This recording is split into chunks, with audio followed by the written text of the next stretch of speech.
Welcome to The Romantic Side of Suspense with Sarah Hemmerker. In each episode, she'll talk with your favorite romantic suspense authors. They will take you behind the scenes of the writing process, giving excerpts from their writing, and share stories about their writing life. Ko'olau's Secret by Sharon K. Connell. Kylie Flanagan receives a strange note from her Army Major father. The wording tells her something's not right. When he doesn't answer her calls, she sets off for Oahu to find out what's going on. His commanding officer has no explanation but has ordered an investigation. Honolulu detectives O'Shea and Swanson are checking on the information the major had given them about criminal activity on the post. But information about what they won't say. Can Kylie trust them? One of the detectives causes sparks to fly, and not the good kind. Not at first. The mysterious Ko'olau mountain range holds many secrets. Could the reason for the disappearance of Kylie's father be one of them?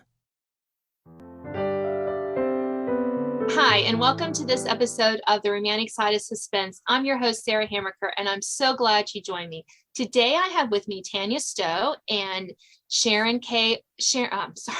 Sharon K. O'Connell. All right, I'm going to start over because that cat is...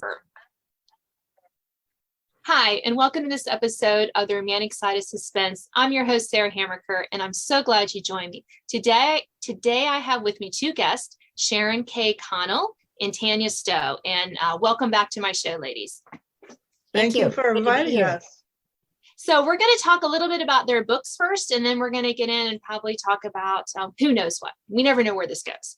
So Tanya, can you go first? Your book is Vanished in the Mountains. This is the one of your more recent romantic suspenses. So tell us a little bit about what's that book about? Actually, it's about a young woman who's working with women who have been abused in a shelter, and she kind of stumbles across what she thinks might be a sex ring, actually, that young women are disappearing across several counties. And when she starts to investigate it and try to find out what's going on, she becomes their focus, and she's their next victim. And she's only, because it seems that some of the administration is involved, the only one she can trust is a young sheriff who's helping her, and they move across the Four Corners area from the Navajo Nation reservation, Canyon de Chelly, up into the mountains of Silverton in the Rockies. So it covers quite a bit of area.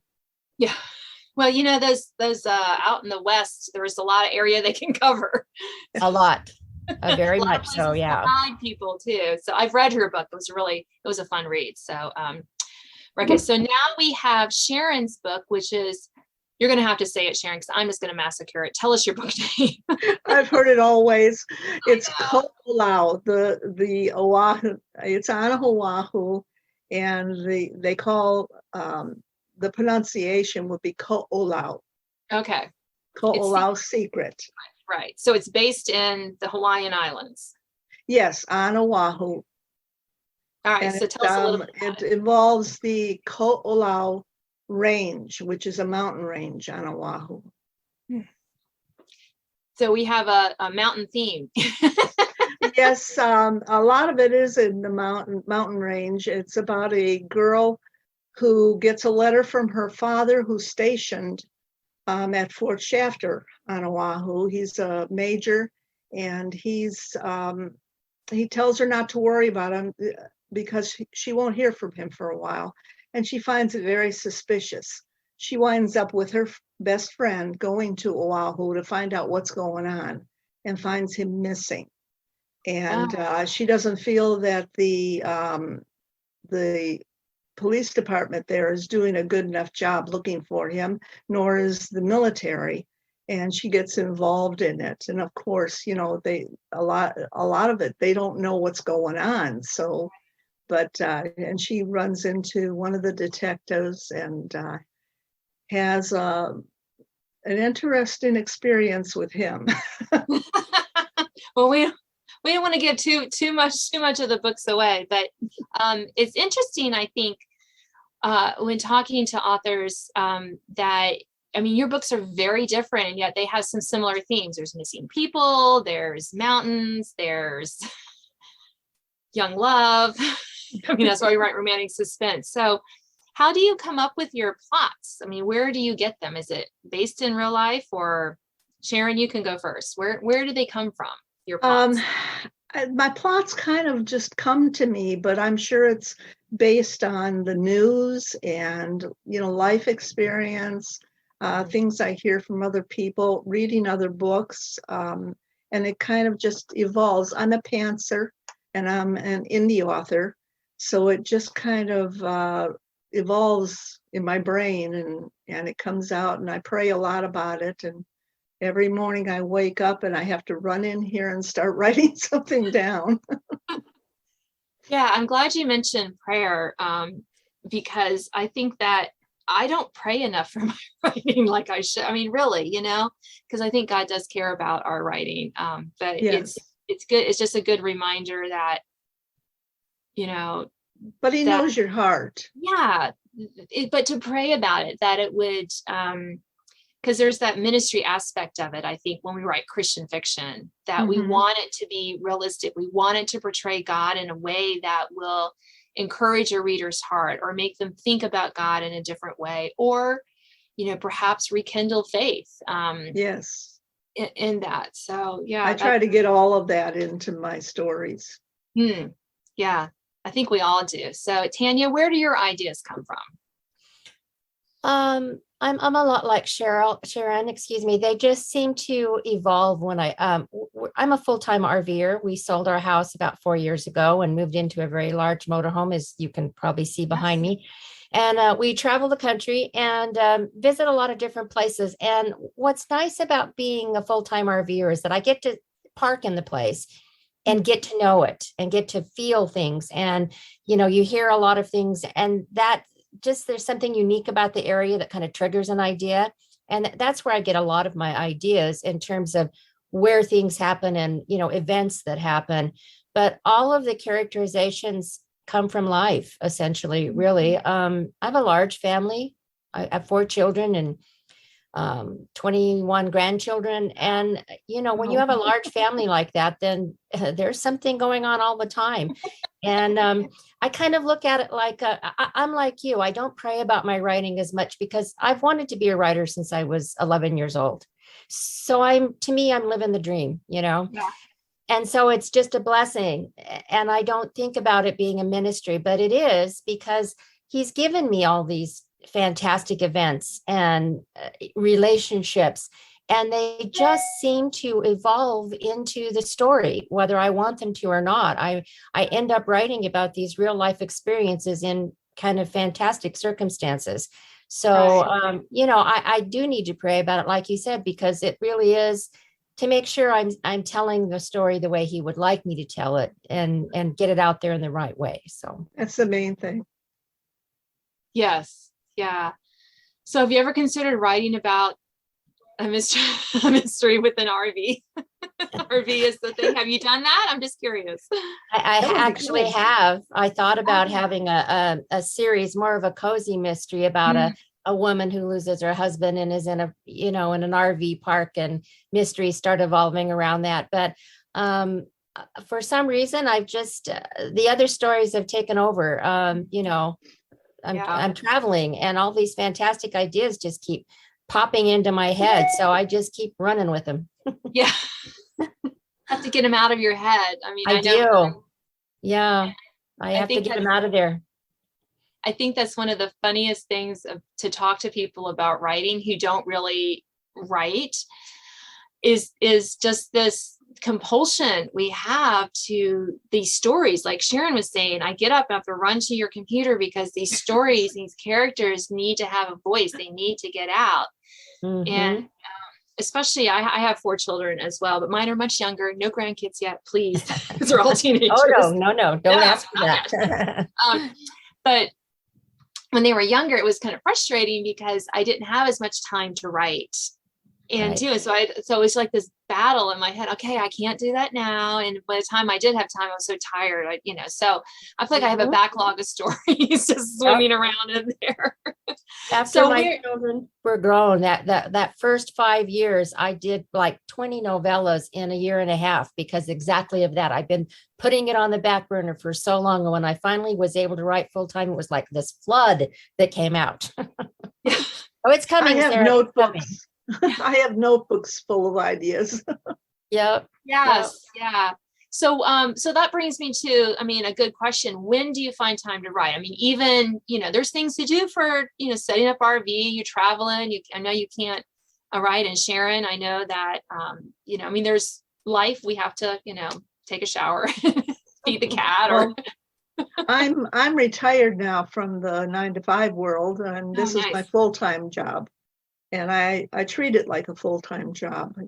I have to get here, and that involves marketing because I'm an indie, marketing, getting my name out there. I run a newsletter monthly. I run a Facebook group forum for writers and readers, and all of that.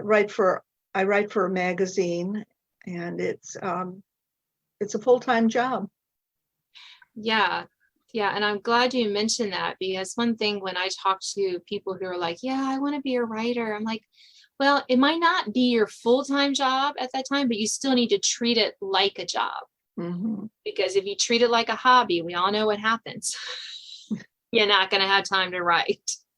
You just won't have time. I realized this several years ago that I was leaving writing. It was always on my list every day, writing, but I would leave it till the last. And I'm like, I can't do that. So now I do it first. Mm-hmm. So I get at least, if I'm lucky, I get an hour, sometimes 45 minutes. So I can write a lot in an hour, and if I have other time during the day, I write more, but I find that I'm much more productive, and it's been better for me getting those stories out. So Tanya, how about you? How do you fit writing into your RV life? When we're traveling, I was getting up at 4:30 in the morning so that I could get at least a couple of hours in. I'm like you, I'm a block writer. I write in chunks. Yeah. So if I could get those couple of hours in the morning, then I would be done, and I could go sightseeing and travel. And even now we're like 40 minutes out of a big town. So any shopping or anything, I try to get it done in the morning and schedule nothing in the morning. And all of my running around and errands will happen in the afternoon because I'm fresher in the morning. So for me, but when I was in your position, one thing I did learn is that, I had a part-time job. And so I would get up in the morning and right before I went to work, and then I'd come home and do football and dance lessons and everything else that had to be done, and then try to write in the evening. And I found myself burning out very quickly. I would get in the car to go someplace. My husband would be driving and I'd be asleep because I was burning the candle at both ends. So, and even when you're home, you can do that as well. You try to crowd everything in. So I've learned to pace myself better, and I work at getting that chunk of writing in, and then I stop because it's important to maintain my health. That's kind of an important issue. Yeah. And like Sharon was saying that, no matter if you're indie or traditionally published, marketing and connecting with readers is important. You can't just write the book and just send it, say, okay, I'm done. We kind of joke about that. Like that used to be the case, but not really. Somebody was doing the publicity for it. It just usually wasn't the author. And now the author has to do it. But so how do you work the marketing part in? Most authors, that's not their most fun thing to do, right?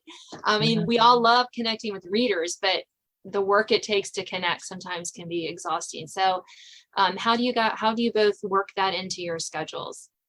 I have always hated selling.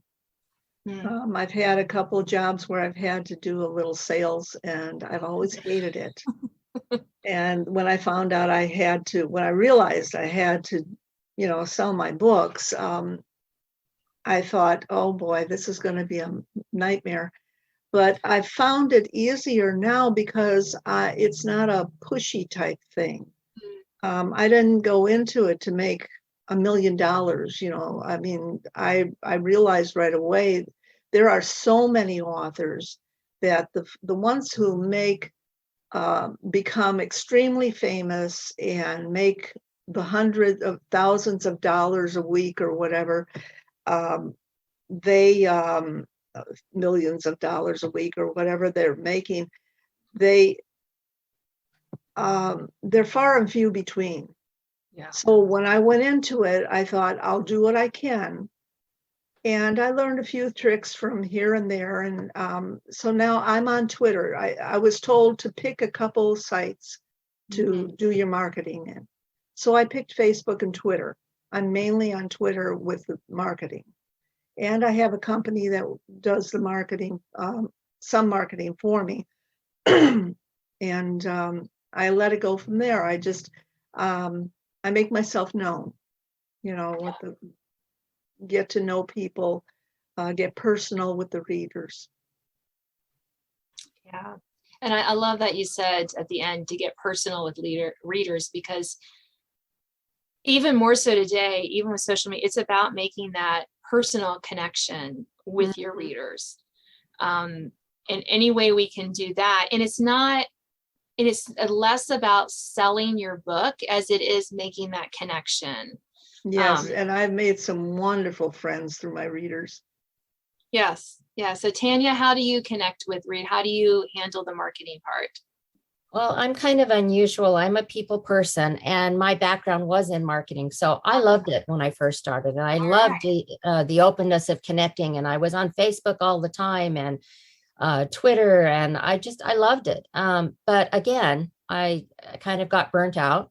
And on top of that, we don't have the connection that we used to. The algorithms have changed, and the people we were connecting with and meeting with, they're not hearing from us anymore. So it's not as fun for me as it used to be.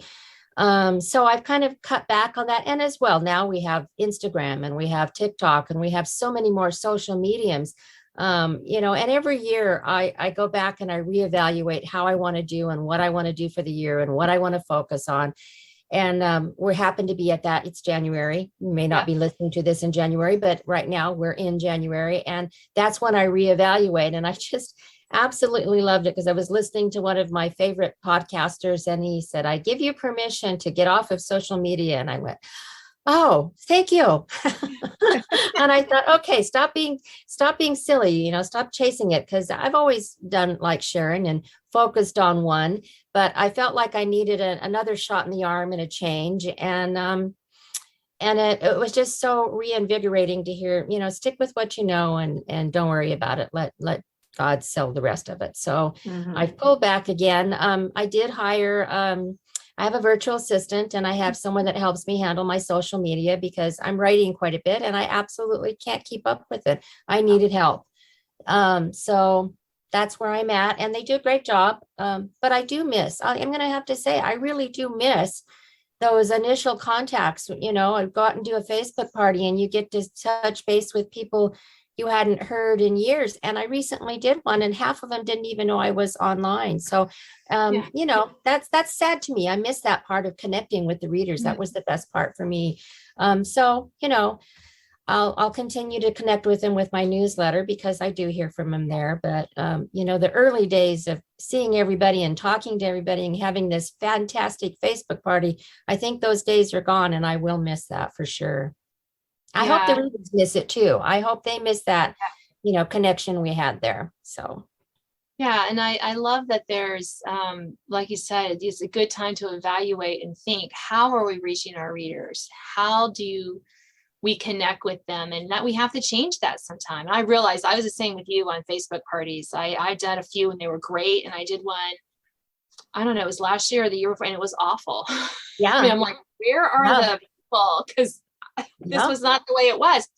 So just trying, I think we all have to be willing to try new things and figure out ways to keep that connection strong. And email lists are such a great way to do that, because they're ours and nobody's going to change that but me. Right. They're going to hear from me one way, unless they say no more, that's the good part. Right. Yeah.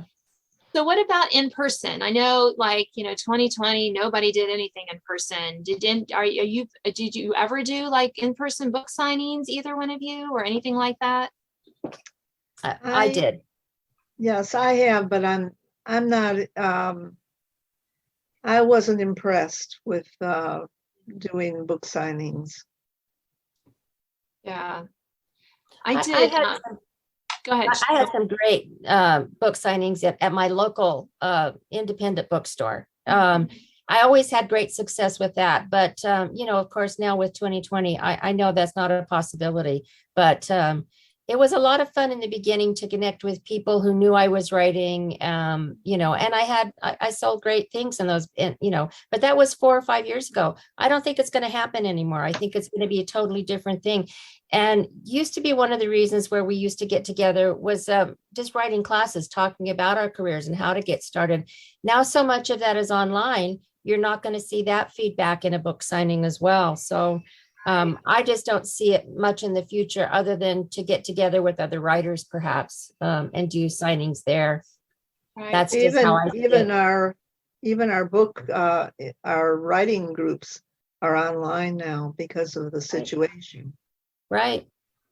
Yeah, I know. I did a couple of craft shows this fall. And I was quite pleased with that. That's good.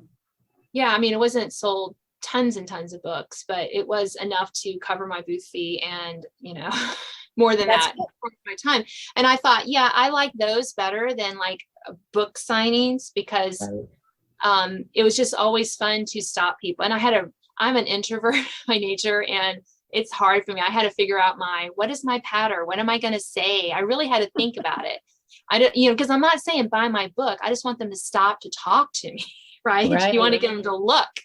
Right. Maybe they don't want to buy it, but maybe they'll buy it for someone else, or maybe they'll take a bookmark or whatever. But so I stop people by saying, what do you like to read?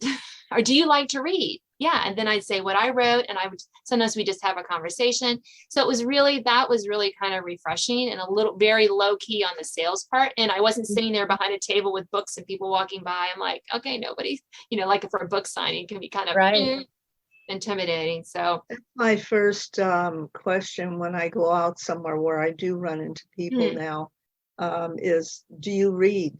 Do you like fiction? And then I hand them my business card. Yeah, I think that's a great question. And it's been interesting to hear the answers to that. Because sometimes it is no, not as much as I used to. A couple people asked me about audio, if I had on audiobooks. I don't have any of those yet. That's a little bit of I'm kind of exploring that I think I'm going to need more books and a little more sales before I dip my toe into that water, personally for producing them myself. So yeah. How about you? Do either of you have audiobooks? I don't. No. I'm really not that interested in doing it right now. I'm not quite sure why. Yeah. Tanya? No, I don't have any. I was with a small publisher for a number of years, and they've just recently started looking at some of my backlist to put on audio, but I'm kind of surprised Love Inspire doesn't do audio. I would have thought that would have been something they would have been interested in, but they're not. And personally, even though I personally can't get into audiobooks, so I haven't explored it, I think, for that reason. But I know it's really popular with a lot of people. And the more podcasts become popular, I think the more audio is going to become popular. So I know at some point in time, I should probably cross over into that venue. But like you said, it's a little bit expensive, and I don't know if the return's there yet. So I've just kind of been hanging back. I'm too busy. Yeah, that's my problem. Yeah. I understand. I totally understand. No time. Well, speaking of time, we are out of time, ladies. So I'm going to have to say thank you again for being on my show. My pleasure. Thank you so much. Yeah. It was great to talk to you, Sarah. Great. Thank you. You've been listening to The Romantic Side of Suspense. I'm your host, Sarah Hammerker, and I've been talking to Sharon K. Connell and Tanya Stowe. You can find out more about their most recent books and ways to connect with them in the bio for this show. Vanished in the Mountains by Tanya Stowe. A search for missing women leads to a deadly pursuit. When domestic violence counselor Dulcie Parker uncovers evidence of a human trafficking ring in the Four Corners area, she's determined to stop it or die trying. With corruption all around her and killers on her trail, Deputy Sheriff Austin Turner's the one person she can trust. But can they work together to expose the crime ring before she becomes the next victim? Thanks for listening to The Romantic Side of Suspense with Sarah Hammaker. If you enjoyed this episode, please leave a review. You can sign up to receive notifications of upcoming podcasts and listen to previous editions at sarahhammakerfiction.com.